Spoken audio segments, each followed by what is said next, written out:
Welcome to our deep dive. We're tackling Verbal Judo by Dr. George J. Thompson. It's all about using words strategically. Are you ready to level up those communication skills? I am definitely ready. Verbal judo is fascinating. It's about reaching your goals in conversations, but without, resorting to force or aggression. Right, like using words to redirect someone's energy. So instead of like a physical fight, it's a battle of words, I guess. Yeah, exactly. Think of it like Aikido, but with language. I like that. And speaking of interesting backgrounds, Dr. Thompson himself is quite the character. He was an English professor, a police officer, and a martial arts expert. You can definitely feel that unique blend in his writing, that mix of like street smarts and academic knowledge. Yeah. It's very compelling. He actually argues that verbal abuse is the most common form of abuse today. Wow, that's a powerful statement. It really makes you think about the impact our words can have. Absolutely. Verbal judo is all about taking control of our language. So, like, instead of just letting words fly without thinking about their impact, we can be more intentional and constructive. Okay, so let's dive into one of the key ideas here, the difference between verbal karate and verbal judo. Have you ever used verbal karate? Oh, yeah, for sure. I think we all have at some point. Yeah. But recognizing that difference is so important. Verbal karate is that impulse to just strike back verbally. When someone says something and you just want to put them in their place, It feels good in the moment, right? oh, it can, Yeah. definitely. Uh. But in the long run, it damages relationships and just shuts down communication. So how do we avoid that? Is that where verbal judo comes in? Exactly. Instead of meeting force with force, it's about redirecting that energy, guiding the conversation towards something more positive. It's not about, winning or losing. It's about finding a way to connect with the person and work towards a common goal. That makes me think about the different types of people Dr. Thompson talks about. He categorizes people into, let me see if I can remember, nice people, difficult people, and wimps. And he says each one requires a different approach. I'm wondering, like, how does this all fit in with the whole idea of verbal judo? It's all about adapting your technique. Right. You wouldn't use the same judo move on everyone, right? Lots So of nice people are usually cooperative and easy to persuade. But difficult people challenge authority. They need to understand what's in it for them. So you got to appeal to their self-interest. You got it. Demonstrate how cooperating benefits them directly. And then you have the wimps. Right. They're the tricky ones, I bet. They seem agreeable, but then they resort to, like passive aggressive tactics, like undermining you behind your back. How do you even use verbal judo with someone like that? Dr. Thompson suggests direct but calm confrontation.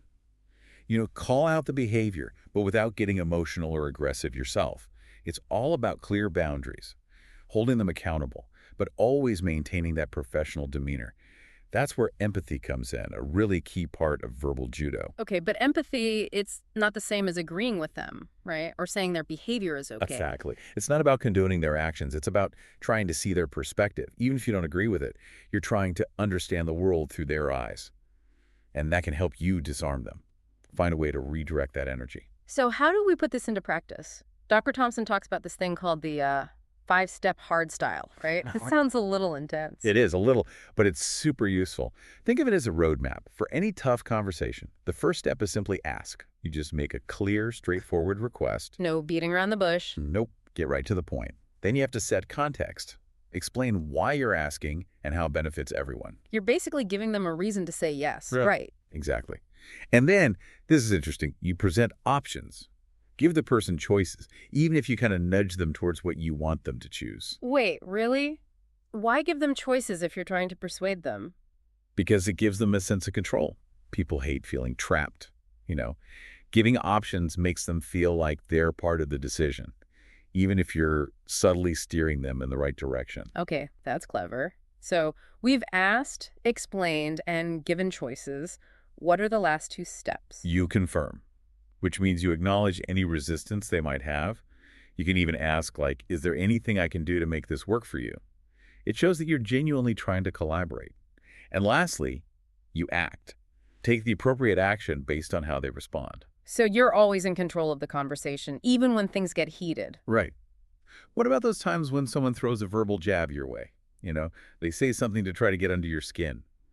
Dr. Thompson talks about these things called strip phrases for these situations. Oh, yes, strip phrases. Tell me more about those. Think of them as like verbal judo moves. They're short phrases you can use to deflect insults and maintain your cool. They're like a shield against negativity. Okay, give me an example. Things like, I appreciate that, or I understand that, or even just a drawn out, oh yes. These phrases acknowledge their emotions without, validating their negativity. It's like saying, I hear you, but I'm not going to let you drag me into this.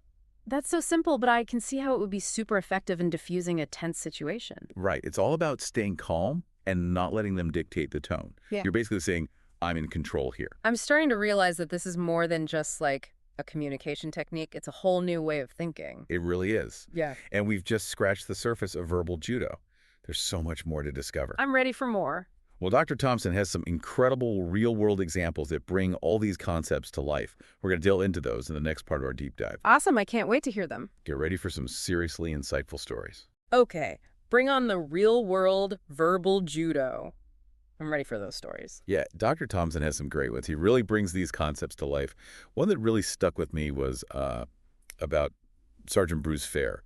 He was mediating a domestic dispute. Oh, yeah. That's the one where he just sits down and starts reading a newspaper, right? That's it. The newspaper mediation, It seems so simple, but that's kind of the point of verbal judo, I guess. It's about redirecting that energy instead of, confronting it head on. Right.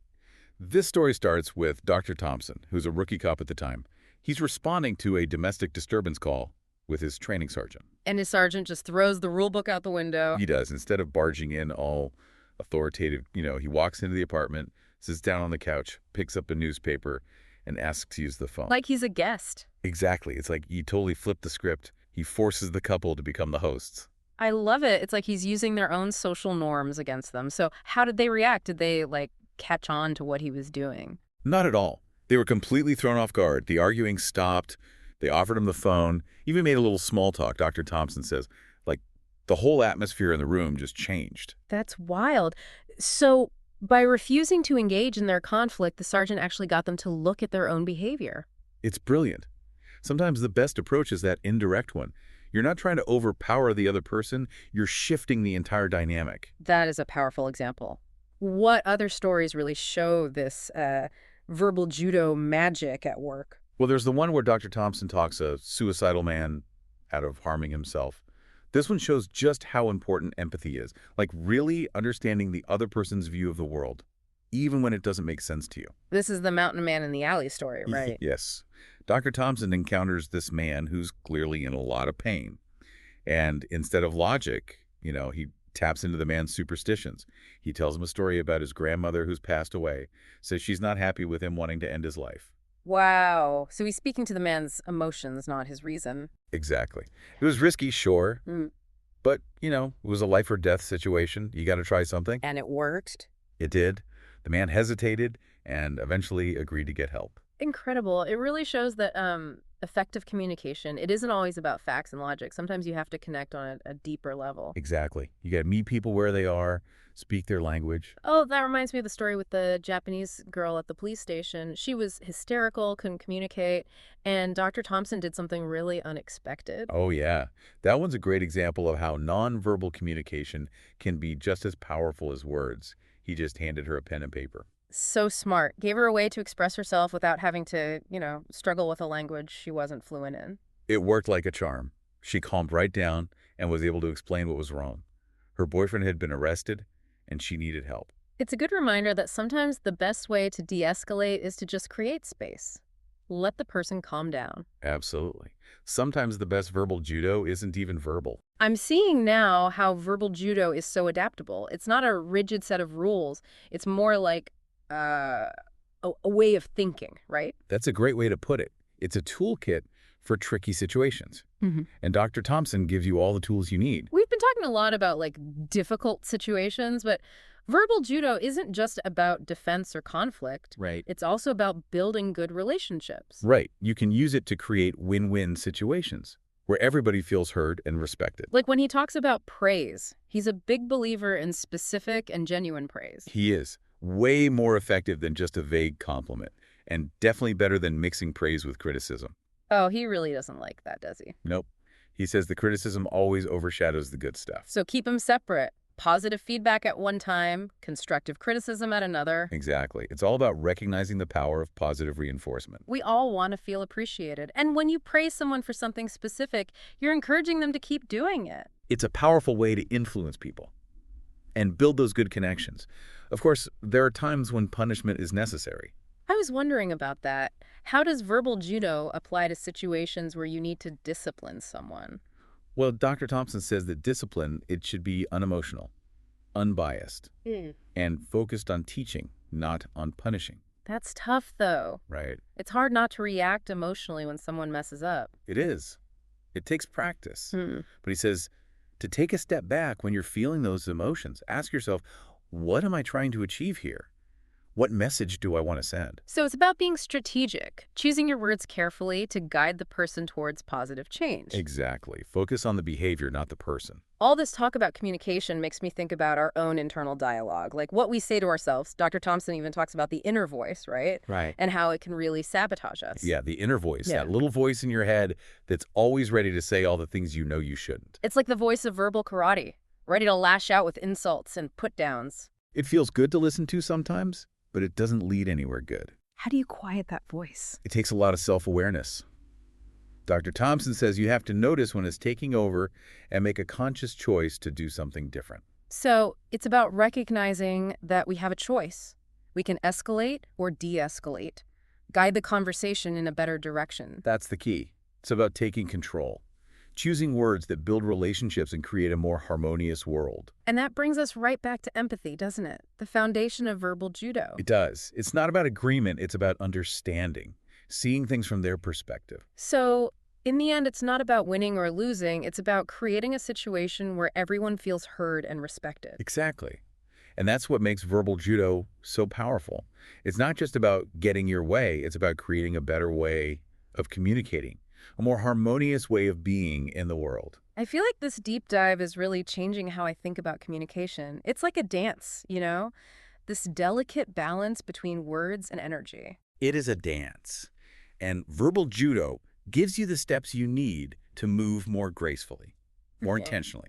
I love that image. It's like a secret weapon, a way to navigate the world more easily, more effectively, building bridges instead of walls. The more you practice it, the more natural it becomes. It's about integrating these principles into everything you do. So our listeners, they can start practicing verbal judo today. They can start seeing those positive results. They can. It's a journey, and the rewards are worth it. Stronger relationships, better communication, more peace and harmony. What a great way to think about it. Okay, I think this is a good spot to take a break. We've covered a lot of ground. We have. From specific techniques to like the whole philosophy of verbal judo, but there's still more to explore. I'm ready for more. In the next part, we'll talk about developing that verbal judo warrior spirit, that mental model that helps you stay calm and collected in any situation. Verbal judo warrior spirit. It sounds kind of, I don't know, mystical. Is that something you can actually learn, or are some people just born with it? It's both, I think. Some people are definitely more naturally calm and composed, but Dr. Thompson believes that anyone can cultivate it with, practice and self-awareness. It's about training your mind to respond instead of react. Stay centered, even when things get tough. So it's mental martial arts, which makes sense with the whole judo thing. Exactly. You develop discipline, self-control, just like you would in physical martial arts. It's about having a clear sense of purpose. And a big part of that is understanding your triggers, the things that make you want to lash out. Oh yeah, those buttons that people know how to push. We all have them. For sure. But the key is to become aware of them so you can, come up with strategies for dealing with them constructively. You can choose to be calm and clear instead of letting your emotions take over. He also talks about reframing your perspective, seeing those difficult people as challenges, not enemies.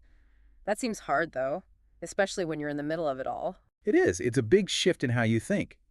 Instead of seeing conflict as something you have to win, it becomes like an opportunity to, practice your verbal judo skills, like a training exercise. I like that. It takes the pressure off. If you're not focused on winning, then you can actually listen to the other person and try to see their point of view. You take the ego out of it, and you just focus on a positive outcome Happy.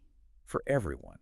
And, this brings us back to that inner voice we were talking about. Oh, right. That voice that tells you to just let loose with the verbal karate. Yeah. Yeah. It's so tempting to listen to it, especially when you feel attacked. But Dr. Thompson reminds us that our words have consequences. We got to use them carefully. Like, think before you speak. Exactly.